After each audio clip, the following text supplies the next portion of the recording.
fertilization natin. Pag-a-apply ng fertilizer. Alhamdulillah. After 1 year, nakapagbigay po tayo. Ayan. Yan si Unyok, yung kasama ko. Mag-hi ka, Nyok. Hi. Hi sa mga dalaga. Ito yung palm oil natin ngayon. Sobrang ganda po ng kanyang mga dahon. Ayan.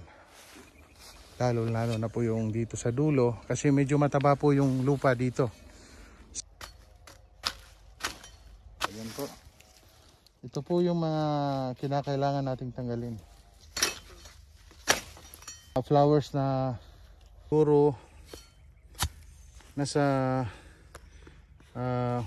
napaka-fertile po ng lupang ito. Kaya ganito na lang po. Meron na po siyang bunga at the age of